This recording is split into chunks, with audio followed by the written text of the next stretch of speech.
नमः श्रीवर्धमानाय निर्धूतकलिलात्मने सालोकानां त्रिलोकानां यद्विद्यादर्पणायते।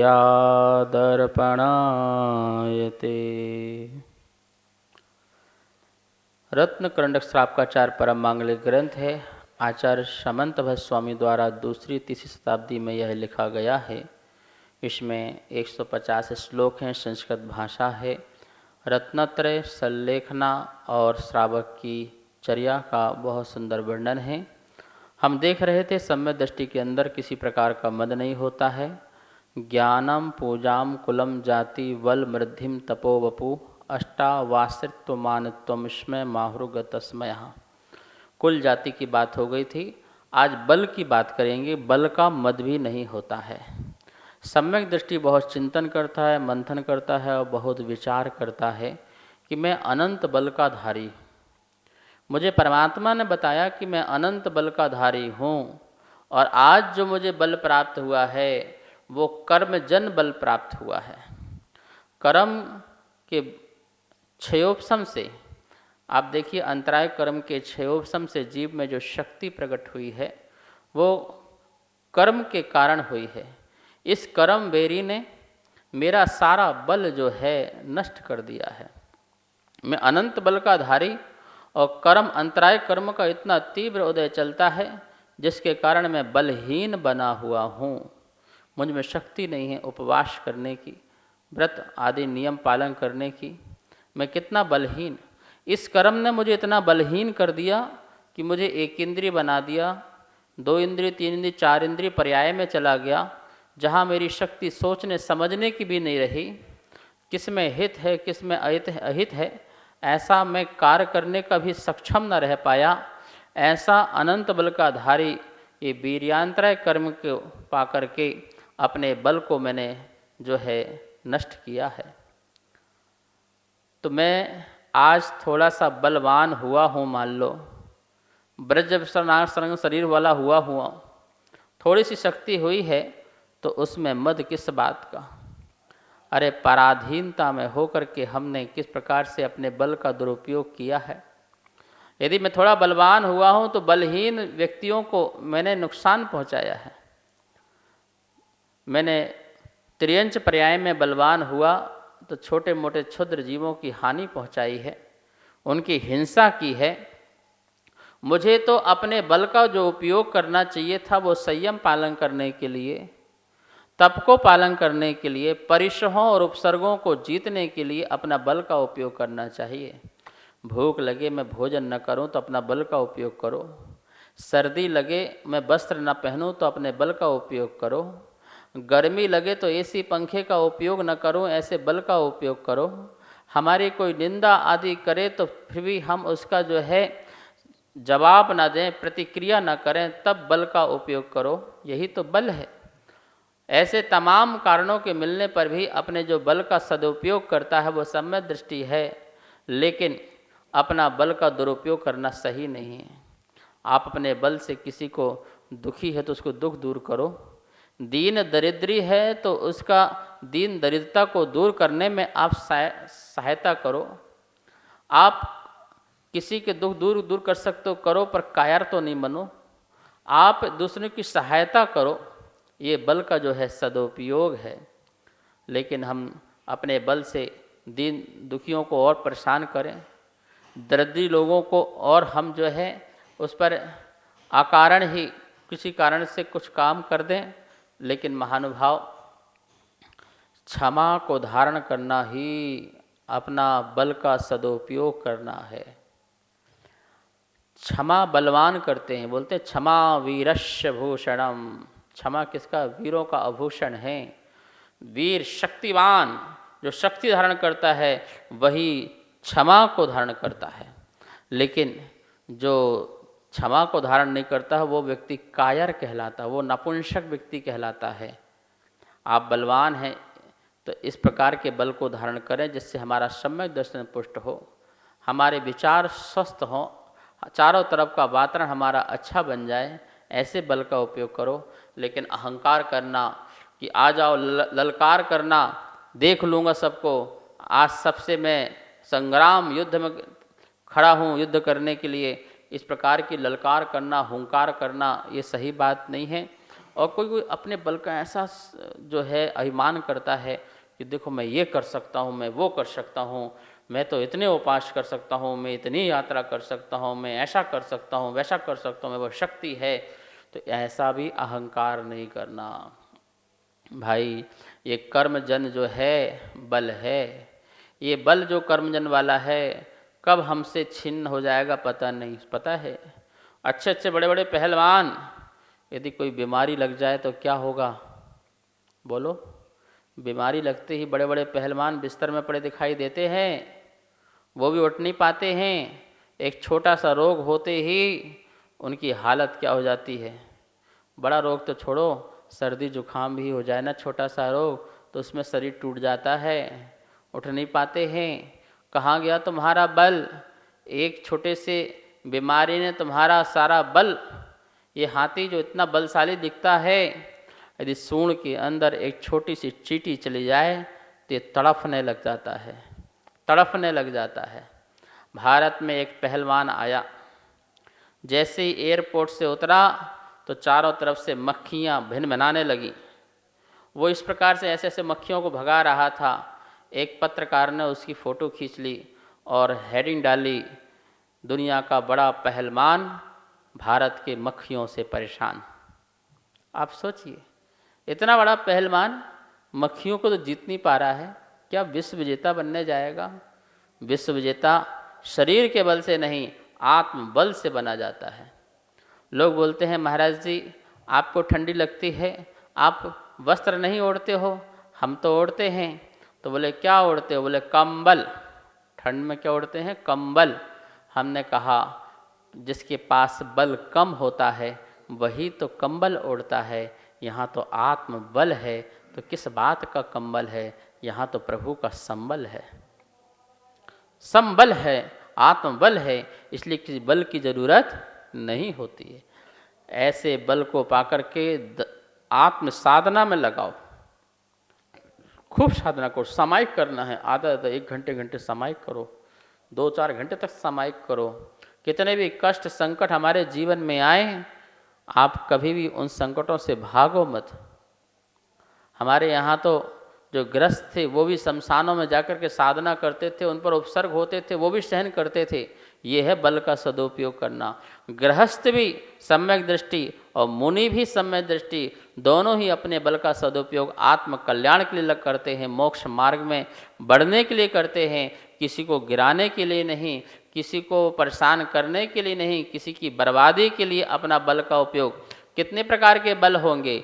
बुद्धि बल, शरीर बल, वचन बल, ये जितने भी काय बल हमारे पास हैं। किसी के पास धन का बल है, किसी के पास बुद्धि का बल है, किसी के पास काया का बल है, किसी के पास मनोबल है, किसी के पास वचन बल है। ये जितने भी बल हैं आप उसमें मद नहीं करना। किसी को धन बल का बड़ा मद हो, नहीं करना। किसी को बुद्धि का बल कि मेरे पास बुद्धि ऐसी है, मैं चुटकी में क्या से क्या कर सकता हूँ, तो बोले नहीं, बुद्धि का बल का दुरुपयोग नहीं। वचन बल, मेरे पास तो वाक सिद्धि है, ऐसा बल है मैं जो कहूँगा वो हो जाएगा, इसका भी मद नहीं करना है। काया बल, शरीर के बल का भी मद नहीं करना है।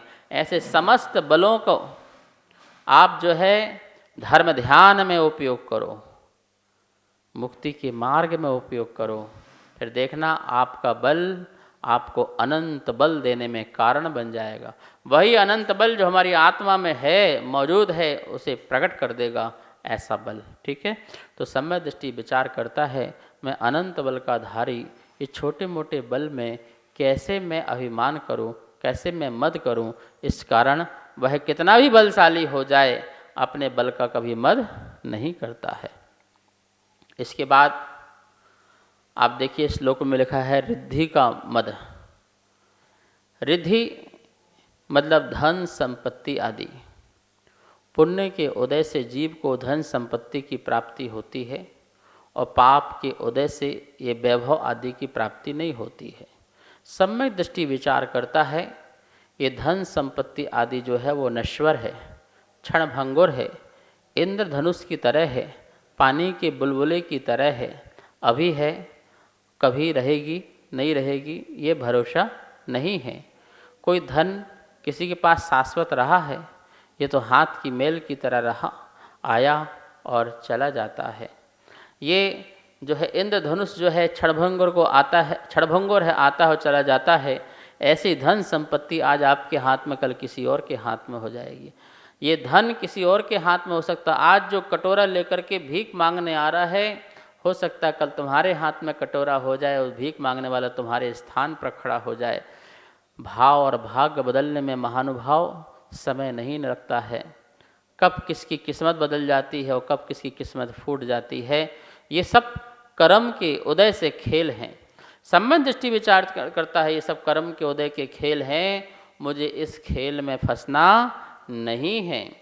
ऐसा धन जो बड़ी कठिनाई से प्राप्त होता हो, बड़ी मुश्किल से मिलता हो, जिसमें छल कपट मायाचारी लगता हो, जिसको पाने के बाद भी दुखी, ना पाने के बाद भी दुखी, और आ जाने के बाद उसके संरक्षण का दुख, उसकी चिंताएं सताती रहती हैं, ऐसा जो धन है उसको पाकर मैं मद क्यों करूं।